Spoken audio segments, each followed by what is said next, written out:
તો મિત્રો રામદેવીની સરસ મજાની ફિલ્મ રિલીઝ થઈ ગઈ છે સિનેમાઘરોમાં। તો મિત્રો આ ફિલ્મ 19 જૂનના રિલીઝ કરવામાં આવી છે સિનેમામાં। તો મિત્રો આ ફિલ્મનું નામ છે સ્ટેટ ઓફ રામા ધણી ધાર્યું ધણીનું થાય। તો મિત્રો સરસ મજાની ફિલ્મ છે અને આ ફિલ્મ વિશે સુપરસ્ટાર વિક્રમ ઠાકોર શું કહે છે સાંભળો।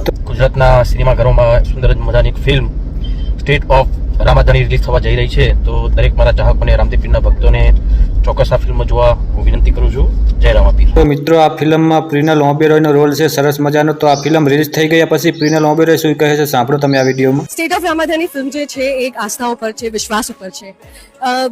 લોકોના જીવનમાં કંઈ પણ કઠિન પરિસ્થિતિ આવે તો પણ ભગવાન છે, રામાધણી છે તમારી સાથે, એ જ મેસેજ આ ફિલ્મ આપે છે કે ફેથ ક્યારે ના છોડતા, હોપ ક્યારે ના છોડતા। તમે આ ઘરમાં આવે ને એ પહેલા આ ઘર મા બાપ વિના અધૂરું હતું। તો મિત્રો આ ફિલ્મ જોઈ લીધા પછી પબ્લિક શું કહે છે સાંભળો આ વિડીયોમાં। મહેસાણાથી અમે જોવા આવ્યા છીએ પિક્ચર ધાર્યું ધણીનું થાય સ્ટેટ ઓફ રામાધણી। બહુ ખરેખર બધાએ જોવા જેવું છે।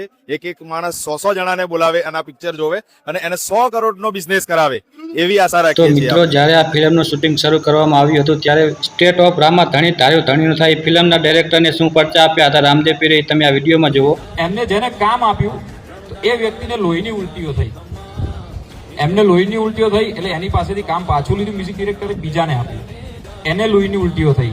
હવે આ બધું કઈ રીતે થયું એ રામાપીર જાણે। ઘણા બધા મૂવી જોયા પણ આજે સ્ટેટ ઓફ રામાધણીનું મૂવી જોયું એ ખરેખર એક વિશ્વાસ અને જે લાગણીનું અંદરથી છે એ અમને બહુ જ ખૂબ આનંદ આવ્યો અને અમે પણ દરેક સુધી આ મૂવી પહોંચાડવાના છે અને ગુજરાતીમાં આ બીજું એવું મૂવી બનવા જઈ રહ્યું છે જે રેકોર્ડ તોડવાનું છે, 100% રેકોર્ડ તોડવાનું છે। જય રામાપીર।